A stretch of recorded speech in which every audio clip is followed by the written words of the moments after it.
எல்லாருக்கும் வணக்கம். எல்லாரும் எப்படி இருக்கீங்க? நல்லா இருப்பீங்க நம்புறேன். சமீபத்துல அமெரிக்க அதிபர் ட்ரம்ப் வந்து இந்தியால இருந்து எந்த ஒரு பொருளை நீங்க அமெரிக்காவுக்கு ஏற்றுமதி பண்ணாலும் கிட்டத்தட்ட 25% வந்து டாரிஃப் ரேட் கட்டணும் அப்படின்னு இருக்காரு. அதாவது இந்திய ஏற்றுமதியாளர்கள் 25% டாரிஃப் ரேட் கட்டினாதான் அமெரிக்காவுக்கு எந்த பொருளையுமே நீங்க எக்ஸ்போர்ட் பண்ண முடியும். இது கேட்கறதுக்கு வந்து நம்ம தலையில மிகப்பெரிய ஒரு இடி விழுந்த மாதிரி இருக்கு இல்லையா? இது என்ன காரணம்? ஒவ்வொரு வாட்டியும் அமெரிக்க அதிபர் இந்தியாவுக்கு வரும்பொழுதோ இல்ல நம்ம இந்திய பிரைம் மினிஸ்டர் வந்து அமெரிக்காவுக்கு போகும்போதோ இந்தியாவுடைய நட்பு நாடு, இந்தியாவுடைய பொருளாதார வளர்ச்சியில எங்களுக்கும் ஒரு மிகப்பெரிய பங்கு இருக்கு அப்படின்னு சொல்ற அமெரிக்க அதிபர் இப்படி ஏன் பண்ணணும் அப்படின்னு கேட்டீங்கன்னா, இதுக்கு பின்னால முக்கியமா ஒரு மூணு விஷயம் இருக்கு. அந்த 3 விஷயம் என்ன அப்படிங்கறத ரொம்ப எளிமையா அந்த வீடியோல நான் உங்களுக்கு சொல்றேன். நம்ம சேனலுக்கு நீங்க புதுசு அப்படின்னா நம்ம சேனலை சப்ஸ்கிரைப் பண்ணிக்கோங்க. இது மாதிரி சின்ன சின்ன தகவல் தெரியாத நான் உங்க கூட ஷேர் பண்றப்போ கரெக்டா உங்களுக்கு வந்து சேரும். ட்ரம்ப் அமெரிக்க அதிபரா பதவியேற்ற நாள்ல இருந்து இன்னைக்கு வரைக்கும் பாத்தீங்கன்னா இந்தியா மேல ஒரு கண் வச்சுட்டே தான் இருக்காரு. ஏன் அப்படின்னு கேட்டீங்கன்னா, சமீபமா கொஞ்ச நாளைக்கு முன்னால பாத்தீங்கன்னா இந்தியால இருந்து அமெரிக்காவுக்கு போய் வேலை செய்யறவங்களோட விசால சில கட்டுப்பாடுகள் கொண்டு வந்தார். அதாவது H1B2 விசா இருக்குல்ல, அதுல சில கட்டுப்பாடுகள் கொண்டு வந்தார். அது மிகப்பெரிய பிரச்சனையா உருவாகி அமெரிக்கர்களுக்கே பிரச்சனை ஆகும் அப்படிங்கறதுக்கு அப்புறம் அதுல சில ரிலாக்ஸேஷன் வந்துச்சு. இப்போ என்ன பண்ணிருக்காரு அப்படின்னு கேட்டீங்கன்னா, ஒரு 25% டாரிஃப் ரேட்டை வந்து இந்தியால இருந்து எக்ஸ்போர்ட் பண்ற பொருட்களுக்கு கொடுக்கறதா சொல்றாரு. இதுல வந்து எவ்வளவு பெரிய பாதிப்பு அப்படின்னு கேட்டீங்கன்னா, நம்ம மெயினா வந்து என்னென்ன எக்ஸ்போர்ட் பண்ணிட்டு இருக்கோம் அப்படின்னு கேட்டீங்கன்னா, காட்டன் எக்ஸ்போர்ட் பண்ணிட்டு இருக்கோம், மருத்துவ பொருட்கள் வந்து எக்ஸ்போர்ட் பண்ணிட்டு இருக்கோம், தூத்துக்குடியில இருந்து முத்து வந்து எக்ஸ்போர்ட் பண்ணிட்டு இருக்கோம். இது மட்டும் இல்லாம MSMEன்னு சொல்லுவாங்களா, micro small and medium scale industries, அதாவது சிறு குறு தொழில்கள் இருக்காங்கல்ல, இவங்க வந்து சில பொருட்களையுமே மேனுஃபேக்சர் பண்ணி அமெரிக்காவுக்கு வந்து எக்ஸ்போர்ட் பண்ணிட்டு இருக்காங்க. இவங்களுக்குலாம் 25% டாரிஃப் ரேட் அப்படின்னா கொஞ்சம் கூட யோசிச்சு பார்க்க முடியாத ஒரு நிலைமையா இருக்கு. இன்னும் புரியுற மாதிரி சொல்லணும் அப்படின்னு கேட்டீங்கன்னா, திருப்பூர்ல வந்து ஆடுகளை வந்து உற்பத்தி பண்ணி நம்ம அமெரிக்காவுக்கு அனுப்பிட்டு இருக்கோம். திருப்பூர்ல இருக்கிற இந்த ஆடை உற்பத்தியாளர்கள் வந்து பாத்தீங்கன்னா மிகப்பெரிய இண்டஸ்ட்ரியும் இருக்கு, ஒரு மீடியம் லெவல் இண்டஸ்ட்ரியும் இருக்கு, ஸ்மால் ஸ்கேல் இண்டஸ்ட்ரியும் இருக்கு. இவங்க எல்லாமே வந்து பாத்தீங்கன்னா இந்த எக்ஸ்போர்ட்டை நம்பி தான் தொழில் நடத்திட்டே இருக்காங்க. 25% டாரிஃப்ங்கிறப்போ நம்ம கொஞ்சம் கூட எதிர்பார்க்க முடியாத நிலைமையா இருக்குல்ல. நான் ஆல்ரெடி சொன்ன மாதிரி ஒரு முக்கியமா ஒரு 3 விஷயம் வந்து அமெரிக்க அதிபர் ட்ரம்ப்புக்கு வந்து ஒரு அதிருப்தி இருக்கு. அது என்ன அதிருப்தி, என்னென்ன முக்கியமான 3 விஷயங்கள் அப்படின்னு கேட்டீங்கன்னா, நம்பர் 1 என்னன்னு கேட்டீங்கன்னா, அமெரிக்க அதிபர் ட்ரம்ப் என்ன சொல்றாருன்னா, அமெரிக்கால இருக்கிற விவசாயிகள் உற்பத்தி பண்ற பொருட்களை வந்து இந்தியா இறக்குமதி பண்ணுங்க, இறக்குமதி பண்ணி அமெரிக்க விவசாயிகள் உற்பத்தி பண்ற பொருட்களை இந்தியாவில பயன்படுத்த ஆரம்பிங்க அப்படிங்கிறார். நம்ம லாஜிக்கா யோசிச்சு பார்த்தோம்னால், இந்தியாவில வந்து லட்சக்கணக்கான விவசாயிகள் இருக்காங்க. இவங்களுடைய பொருட்களை உற்பத்தி பண்ணி தான் நம்ம இன்னைக்கு வந்து கன்சியூம் பண்ணிட்டு இருக்கோம், நம்ம வந்து சாப்பிட்டுட்டு இருக்கோம். ஸோ அப்படி இருக்கிற பட்சத்துல அமெரிக்க விவசாயிகளுடைய பொருட்களை நம்ம இறக்குமதி பண்ணா இந்திய விவசாயிகளோட நிலைமை என்னத்துக்காகும்? மிகப்பெரிய கேள்விக்குறியா இருக்கும் இல்லையா? சோ இது வந்து இந்தியா வந்து ஆரம்ப கட்டத்திலே மறுத்துட்டாங்க. அப்படி நாங்க பண்ண முடியாது. அப்படி நாங்க பண்ணோம்னா இந்திய விவசாயிகளோட நிலைமை வந்து ரொம்ப மோசமாயிரும்.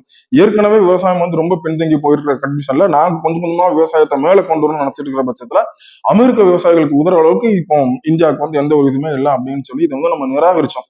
சோ இது வந்து அவருக்கு ஒரு மிகப்பெரிய ஒரு கோபத்தை உண்டாக்கிருச்சுன்னு கூட சொல்லலாம். நம்பர் 2, இந்தியா அதிக அளவுல ஆயில் வாங்குறாங்க இல்லையா, அதாவது வந்து க்ரூட் ஆயில், பெட்ரோல் டீசல் எல்லாம் எடுக்கிறாங்க இல்லையா, இந்த ஆயில் வந்து அதிக அளவுல கிட்டத்தட்ட 40% நம்ம எங்க இருந்து இறக்குமதி பண்றோம்னு கேட்டீங்கன்னா ரஷ்யா கிட்ட இருந்து.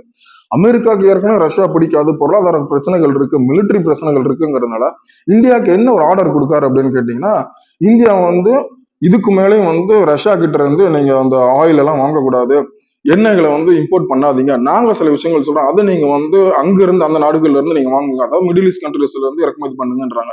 இந்தியா இதுக்கு வந்து சரின்னு சொல்லலாம். ஆனா ஏன் சரின்னு சொல்ல மாட்டேங்கிறாங்க அப்படின்னு கேட்டீங்கன்னா, ரஷ்யால இருந்து நம்ம வாங்குறோம் இல்லையா, கிட்டத்தட்ட 40% ஆயில், இது வந்து பாத்தீங்கன்னா விலை ரொம்ப கம்மி, நம்மளுக்கு ரொம்ப அஃபோர்டபுளா இருக்கு. ரெண்டாவது நம்ம வந்து இங்க உள்ள நிறுவனங்களுக்கு வந்து அந்த ஆயிலை வந்து வாங்கி விற்கிறப்போ இங்குள்ள நிறுவனங்கள் நமக்கு பெட்ரோல் டீசலை வந்து ஓரளவுக்கு நாமினல் விலையில தர முடியுது.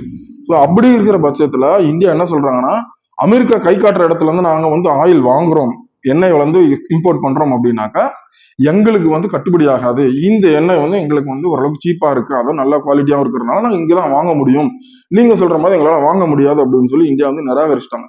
இது வந்து அவருக்கு வந்து மிகப்பெரிய ஒரு அதிருப்தியா இருக்கு. ஏன் அப்படின்னு கேட்டீங்கன்னா, இதுக்கு பின்னால அவர் பண்ற ஒரு பாலிடிக்ஸ் என்னன்னு கேட்டீங்கன்னா, இந்தியா வந்து நீங்க இங்க வாங்க அங்க வாங்க சொல்ற நம்மளுடைய நன்மைக்காக கிடையாது, ரஷ்யாவை வந்து ஒழிச்சு கட்டணும் அப்படிங்கிற ஒரு காரணத்தினாலதான். சோ இந்தியாவை பயன்படுத்தி ரஷ்யாவை வந்து கீழே இறக்கணும், அவங்களோட பொருளாதார கண்டிஷனை கீழே இறக்கணும் அப்படிங்கிற ஒரே ஒரு நோக்கத்துல ட்ரம்ப் வந்து இந்த விஷயத்த சொல்றாரு. இந்தியா வந்து இதுக்கு உடன்படல. இது வந்து ட்ரம்ப்புக்கு ஒரு மிகப்பெரிய கோபத்தை ஏற்படுத்திருக்குன்னு சொல்லலாம். நம்பர் 3, இந்தியா வந்து மிலிட்டரிக்கு தேவையான வெப்பன்ஸ் இருக்கு இல்லையா, இதெல்லாம் வந்து நம்ம ரஷ்யா கிட்ட மேனுபேக்சர் பண்ண சொல்லி வாங்கிட்டு இருக்கோம் இந்தியாவுக்கு தகுந்த விலையில. இன்னும் சொல்ல போனா அவங்க இன்னும் கொஞ்சம் அஃபோர்டபுளா இருக்கு, அதையும் தாண்டி குவாலிட்டி எல்லாமே வந்து இந்தியாவுக்கு தகுந்த மாதிரி அவங்க பெட்டரா பண்ணி தராங்க. அதனால வந்து இந்தியா என்ன பண்றாங்கன்னா ரஷ்யா கிட்ட வந்து இந்த மிலிட்டரி வெப்பன்ஸ் எல்லாம் வாங்கிட்டு இருக்காங்க. அமெரிக்கா என்ன சொல்றாங்கன்னா, ரஷ்யா கிட்ட வாங்குறதுக்கு பதிலா நான் உனக்கு நட்பு நாடா தானே இருக்கேன், அமெரிக்கா இந்தியா நட்பு நாடா தானே இருக்கு, ஏன் எங்களுடைய அமெரிக்காவுடைய மிலிட்டரி வெப்பன்ஸை நீங்க வாங்கக்கூடாது, நாங்க வந்து உங்களுக்கு சிறப்பா செஞ்சு தரோம், எங்க கிட்ட இருந்தா நீங்க வாங்குங்க அப்படின்றாங்க. இந்தியா ஓரளவுக்கு இதுக்கு உடன்பட்டா கூட நம்மளுக்கு இந்த இடத்துல என்ன ஒரு மிகப்பெரிய பிரச்சனை வருதுன்னு கேட்டீங்கன்னா, விலை வந்து ரொம்ப ரொம்ப ஜாஸ்தி, ரொம்ப ரொம்ப காஸ்ட்லி. ஆனா குவாலிட்டி தரத்தை வச்சு பாக்குறப்போ ரஷ்யாவுடைய மிலிட்டரி வெப்பன்ஸும் அமெரிக்காவோட மிலிட்டரி வெப்பன்ஸும் ஆல்மோஸ்ட் சேம் குவாலிட்டியா தான் இருக்கு. அப்படி இருக்கப்போ எதுக்கு அதிக அளவு நான் ஸ்பெண்ட் பண்ணணும், எங்களுக்கு இதுதான் கட்டுப்படி ஆகுது அப்படின்னு சொல்லி இந்தியா சொன்னதுனால ட்ரம்ப்புக்கு இதுவும் வந்து என்ன ஆகுதுன்னா ஒரு மிகப்பெரிய மன உளைச்சலை ஏற்படுத்திருக்கு அப்படின்னு நம்ம சொல்லலாம். இதெல்லாம் தாண்டி இந்தியா ரஷ்யாவுக்கு இருக்கிற ஒரு உறவு முறை, இது வந்து நம்ம இன்னும் ஈஸியா உங்களுக்கு சொல்லணுமா, 2009 அந்த காலகட்டங்கள்ல நமக்கு வந்து மிகப்பெரிய ரிசெஷன் வந்துச்சு. அந்த டைம்ல பாத்தீங்கன்னா இந்தியாவோட பொருளாதாரம் வந்து சரியிற நிலைமையில இருந்தது. அப்போ நம்மளுக்கு அதிக அளவுல ஆயில வந்து எக்ஸ்போர்ட் பண்ணி இந்தியா வந்து ஓரளவுக்கு காப்பாத்தினது வந்து ரஷ்யா தான். ஏன்னா அதுக்கு அதிக அளவுல கிரெடிட் பேலன்ஸ் நம்மளுக்கு கொடுத்தாங்க. இந்தியாவால அந்த அளவுக்கு அந்த டைமுக்கு வந்து நம்மளுக்கு பெட்ரோலியம் ப்ராடக்ட்ஸ் வந்து காசு கொடுக்க முடியலன்னா கூட அதெல்லாம் கிரெடிட் பேலன்ஸா வச்சு ரஷ்யா என்ன பண்ணாங்கன்னா அவங்களோட ஆயில வந்து நம்மளுக்கு வந்து எக்ஸ்போர்ட் பண்ணாங்க. அதை நம்ம வந்து இம்போர்ட் பண்ணி நம்ம பயன்படுத்தணும். ஸோ அந்த மாதிரி ஒரு கிரிட்டிக்கலான டைம், ஒரு குரூஷியல் டைம்ல வந்து நமக்கு பக்கத்துல துணை நின்னது வந்து ரஷ்யா தான், அமெரிக்கா கிடையாது. ஸோ அப்படிங்கிற பட்சத்துல எப்படி வந்து எல்லா விஷயத்திலும் நம்ம ரஷ்யாவை முறிச்சுக்கிட்டு அமெரிக்கா பக்கத்துல திரும்ப முடியும் அப்படிங்கிறது உங்களுக்கும் எனக்கும் தெரிஞ்ச ஒரு விஷயமா தானே இருக்கு. ஸோ இதனாலேதான் வந்து ட்ரம்ப்புக்கு வந்து என்ன அப்படின்னு கேட்டீங்கன்னா ஒரு அதிருப்தியான சூழ்நிலை. இந்தியா ஏன் இந்த மாதிரி பண்ணிட்டு இருக்காங்க, நம்ம சொல்றது எதுவுமே கேட்க மாட்டேங்கிறாங்களே அப்படிங்கிற மாதிரி ஒரு திங்கிங் வந்து ட்ரம்ப்புக்கு இருக்கு. இதுதான் வந்து இந்த 25% டாரிஃபுக்கு ஒரு முக்கியமான காரணம். இதையும் தாண்டி வந்து நீங்க பாத்தீங்கன்னா கடந்த நிதியாண்டுல இந்தியா வந்து ஜப்பானை வந்து பின்னுக்கு தள்ளி உலக பொருளாதாரத்துல வந்து 4வது இடத்துல இருக்கும். அதாவது நமக்கு பின்னதான் ஜப்பான் இருக்காங்க. இந்தியா வந்து கிட்டத்தட்ட 1.87 ட்ரில்லியன் அளவுக்கு வந்து நம்மளோட எக்கனாமி இருக்கு. நம்மளுக்கு பின்னால இருக்கிற ஜப்பான் வந்து 1.86 ட்ரில்லியன்ல இருக்காங்க. ஸோ இதெல்லாம் வச்சு பாக்குறப்போ அமெரிக்காவுக்கு வந்து என்ன ஒரு ஒரு ஒரு ஒரு கோபம் ஏற்படுது அப்படின்னு கேட்டீங்கன்னா, எங்க இந்தியா வந்து இன்னும் கூடி கூடி மேல மேல வந்து பொருளாதாரத்துல மேல வந்து ஒரு கட்டத்துல அமெரிக்காவுக்கு ஈக்குவலா நின்றுவாங்களோ அப்படிங்கிற ஒரு பயம் தான். இது வந்து அமெரிக்காவுக்கு மட்டும் இருக்கிற பயம் கிடையாது, உலக நாடுகள் நிறைய நாடுகளுக்கு இருக்கிற பயம் தான். ஏன் அப்படின்னா டெக்னாலஜியா இருக்கட்டும், மிலிட்டரியா இருக்கட்டும், எல்லா விதத்திலுமே வந்து பாத்தீங்கன்னா இந்தியா ஓரளவுக்கு முன்னேறி போயிட்டு இருக்கு அப்படின்னு தான் சொல்லலாம். ஸோ இதுதான் அமெரிக்க அதிபர் ட்ரம்ப்புக்கு வந்து இந்தியா மேல இருக்கிற ஒரு மிகப்பெரிய பிரச்சனை அப்படின்னு கூட சொல்லலாம். இதை பத்தி நீங்க என்ன நினைக்கிறீங்க அப்படிங்கிறத கமெண்ட்ல சொல்லுங்க. மறுபடியும் இன்னொரு வீடியோல உங்களை சூப்பரா சந்திக்கிறேன். அதுவரை நன்றி, வணக்கம்.